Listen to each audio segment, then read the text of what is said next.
ekenekwa m nwoke kene m nwanyị. Tata bụ ụbọchị orie.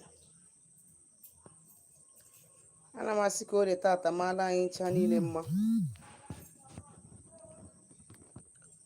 ka orie retara anyị ndụ, retara anyị udo, ka orie retara anyị agamniru, retara anyị ịdị mma, retara anyị ihe akụ akụ na ihe enwe enwe. Asị m mmiri atana ma azụ anwụ na ọfọ nna agụkwa n'isi anyị ncha niile tata na anyị ga-adị ka echi, maka na echi adị agwụ agwụ. Anyị ga-ejere obodo, anyị ga-anakwala obodo, na anyị ya pụta ife dị ude. Asị m na onye ọbụla na-achụ anyị nwe ada, ọ bịara egbu anyị ga-egbu onwe ya. Onye ọbụla sị na nke anyị ama mpụta ife, ya were anazi elu mmiri na ọfọ wee na-asị na ọmaka ga-emelụ mmadụ niile tata wụ orie, ụbọchị afọ, ụbọchị nkwọ, ụbọchị eke, n'afọ na-anọ n'ụbọchị na-anọ ise. Aka m bụkwa onye nke gị nwada gbara ọma ụzọ mmiri. Ọ ga onye mgbasa ozi ọma ọdịnala Igbo, bụrụkwa dibịa Igbo. Anyị na-agbasi afọ ike, anyị na-alụ ọrụ mmụọ dị iche iche, anyị na-enyere ụmụ Igbo aka ịmara eziokwu gbasara ọdịnala, maka na ọdịnala bụ ụzọ ndụ na ụzọ eziokwu. Ọ bụ usoro ndị nna nna anyị ha ji wee kpee elu Chukwu site n'aka ịkwụ ọtọ, wee mụọ ọzụzụ nwoke, mụọ ọzụzụ nwaanyị, ma chakwa isi awọ.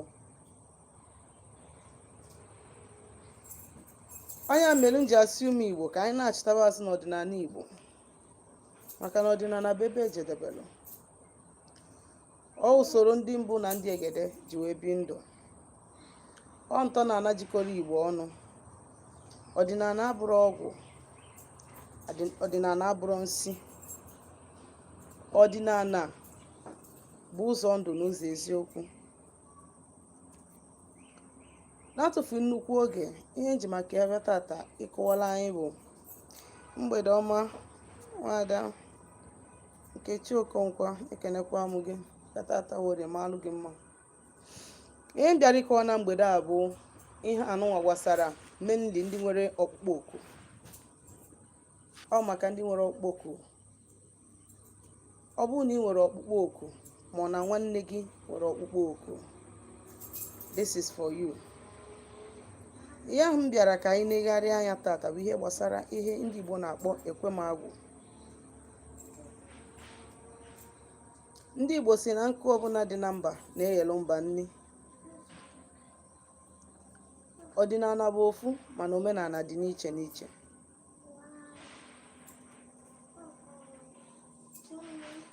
Ọ bụrụ na akpọrọ gị oku ọrụ dịka dibịa ma ọ dịka eze nwanyị,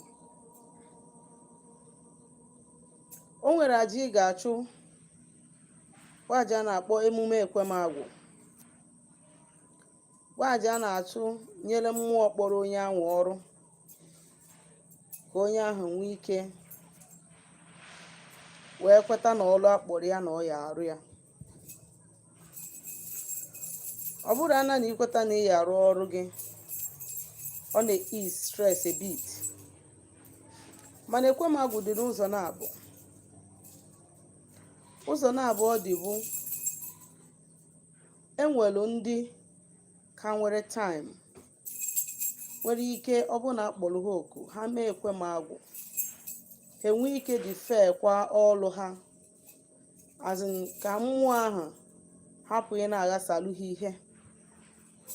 Mana onye time ya rugoro eru, there is need for you to do Ekwem Agwu, ikweta na ya alụ ọrụ. But at this point now, you need the rosy. Onwe ọzọ onye ga-grant gị that time that you are looking for. Ịma na many people na-aghọta Ekwem Agwu as though n'ọsọ ntị na ọ ya bụ ime ibiwekwazi ndụ gị gaba n'iru tie mgbe ọbụla ị chọrọ. No, e nwere condition eji eme Ekwem Agwu. That is, one bụ imegodu kweta na ị ya alụ ọrụ, then bido work wazi towards achieving those things, that is ime ihe dị n'ụzọ gị, setịkwazie ọta gị, bido ọrụ gị dịka dibịa ma ọ dịka eze nwanyị. Ekwem agwụ a na-eme ya nyelu mmụọ kpọrọ onye ahụ ọrụ.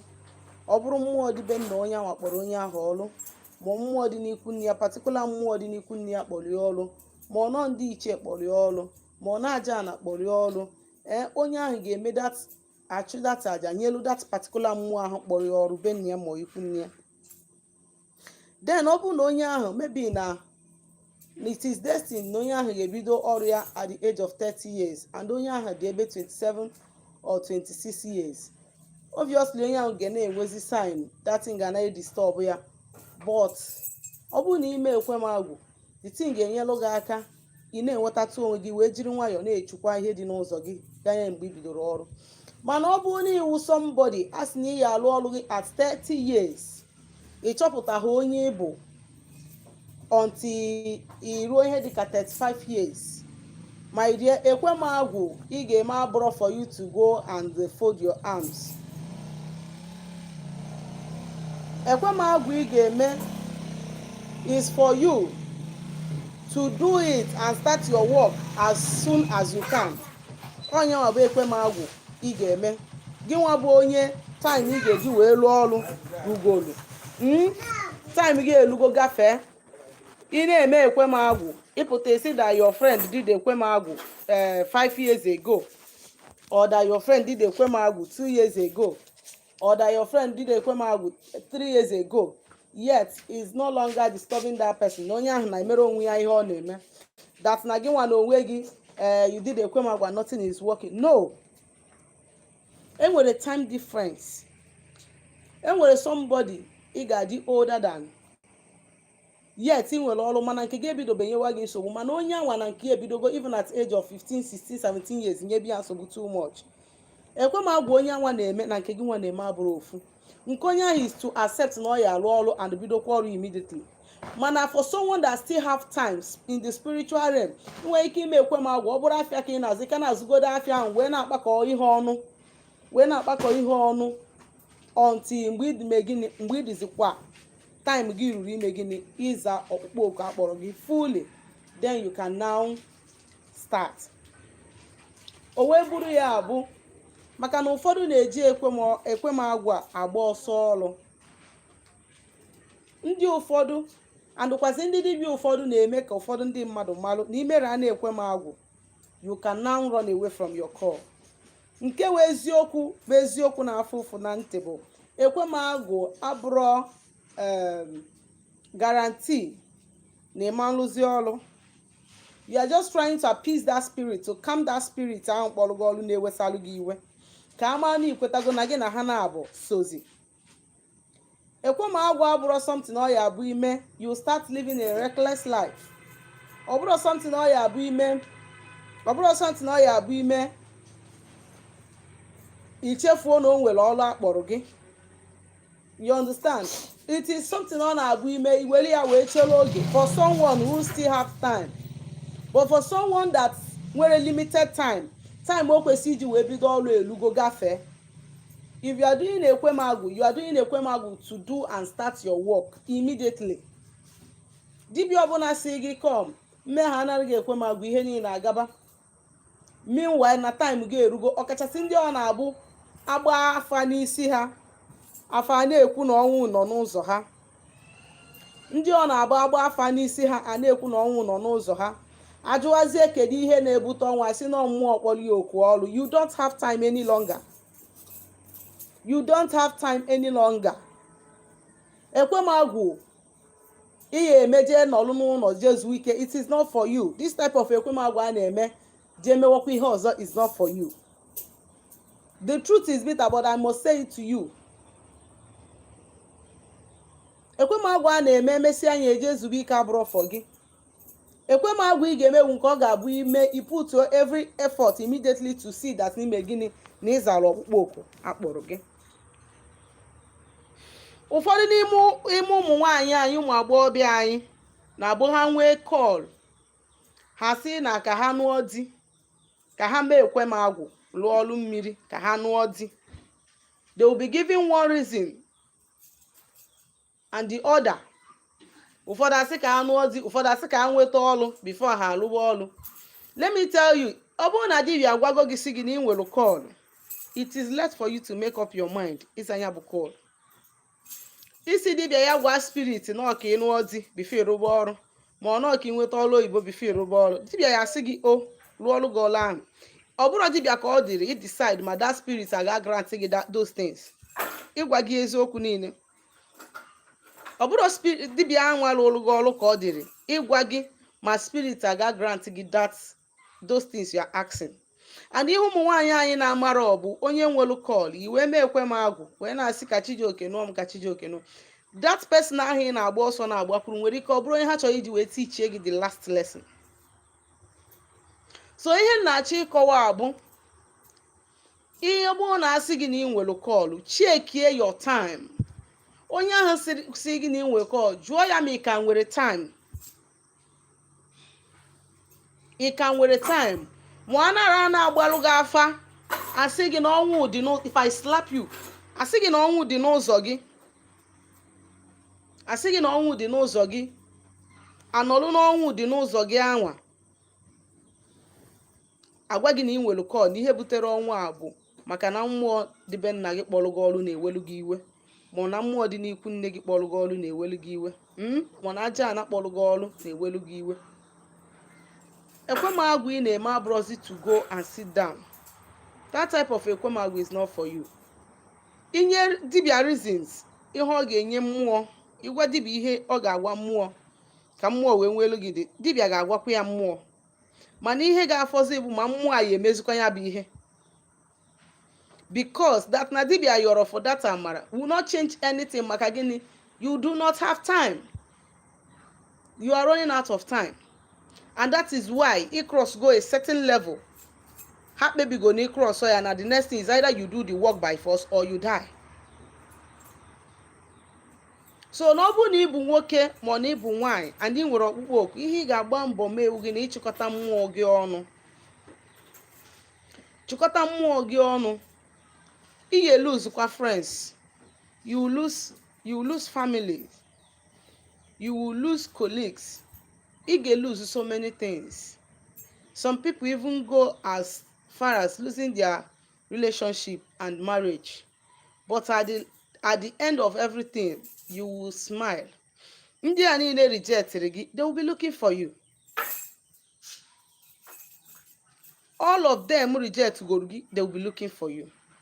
So enye na mmadụ reason, ma onye onwe gị reason, ma onye mmụọ gị na ha so reason ị na-ama nji wee zaa oku akpọrọ gị. Ịghọtago reason ị na-ama nji wee zaa oku akpọrọ gị because na ịnụbero di as a young lady. Mgbede ọma Maazị Tony, Chigozie Vincent, ekenekwa m gị. Enye na reason ị na-ama nji wee zaa oku akpọrọ gị maka gịnị? Na ị chọrọ ịnụ di because you want to get married as a lady.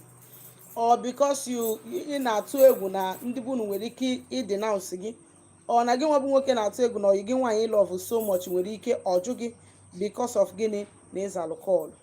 Those people, onye ọbụla rapụrụ gị at that point is not meant to be with you. That person is not meant to be. And you can see the best version of yourself. Ngwa ngwa ibido mee gịnị? Zawa call gị, zawa okwu akpọrọ gị. That is when you begin to see the best version of yourself. Ọ maka ndị na-asị mere m Ekwem Agwu ka ndị ezu ike. Ihe ị ga-ajụ first bụ, do I still have time? Ọ bụrụ na ị ka nwee time, that kind of Ekwem Agwu is for you. But ọ bụrụ na ị nwere ozi time, ị na-eme ya, ị na-emere anya, ị na-eje ebido ọrụ gị ka ị nwee ike wee nwee udo. Ọ dị ka ụmụ nwaanyị na ụmụ nwoke ndị nwere kọọlụ, ha jee rụsịa ọrụ mmiri, nwaanyị aka na-abịa na-akwasa ha iko na nlọ, ha na-asị na dibịa lụrụ ha ọrụ arụtarị ya. Ị nwere ike sef ije n'afa ịgba afa ebe ọzọ, afa ekwukwa ya sị yes, this person di mmiri ka na-enye ya. So mana isetlugo di mmiri, onye arụrụ gị ọrụ mmiri nwere ike ọ bụrụ na ọ na-alụrụ a lot of people ọrụ mmiri ọ na-aga, mana nke gị kwa ụzọ aga. Because gịnị? N'ikwesị ngwa ngwa ịlụsi ọrụ mmiri, you give yourself a minimum of 7 days. Iwe dọtuo mmụọ wee set your altar dịka onye ọrụ lụba ọrụ gị, so that ka mmụọ a niile chịkọọ ọnụ udo nwee ike wee chia. mana ọ bụrụ na ka m lụọ ọrụ mmiri because a sị gị na spiritual husband bụ ihe na ma spiritual wife bụ ihe na-eme gị ihe na-eme gị ana ịmakwa na inwe kọl wee na-edosa kọlụ n'azụ wee na-eji alụ ọrụ mmiri ị alụkwa up to 8 places. So that is just the truth because ịlụsịa ya ha agbarụọ ya. O nwere ndị dibịa like somebody like me alụgo m ọrụ mmiri up to 4 times. The fourth one ka m lụsị wee make up my mind bido ọrụ immediately. Even as at the week m lụsịrị ọrụ anwa m lụsịrị ọrụ mmiri I still had encounter with nwoke mmiri until ka m lụbaziri ọrụ kunatacha mmiri ụlọ na-enyezi ha ihe those things stopped. ị na-aghọta ihe m na-ekwu? So that gịnị ka ọ rapụ ịbụ na iji agwọ na-eso mmụọ, ka ọ rapụ ịbụ na iji agwọ na-eso mmụọ. Echefukwana na aka bụ onye nke gị nwada gbara ọma ụzọ mmiri. Ndewo. Ọ bụ na tata wize gị sonyere anyị na m ekele gị na-ekenesikwa gị ike. Ọ bụ na ị na-esonye bụrụ anyị nnọọ. Ndewo nnukwu nwaanyị, eze nwaanyị mmiri ọlasị, ekenekwa gị mgbede ọma ka o reta ata maala anyị niile mma. Echefukwana ịzụtara m ozi na my WhatsApp nọmba ma ọ bụ na o nwere ajụ ị chọrọ ịjụ m gbasara ihe ọbụla n'ọdịnala Igbo ma ọ na ịchọ ka agbalụ gị afọ ma ọrụ ọrụ gị ọrụ mmụọ na 07037311663. Waya gazienụ.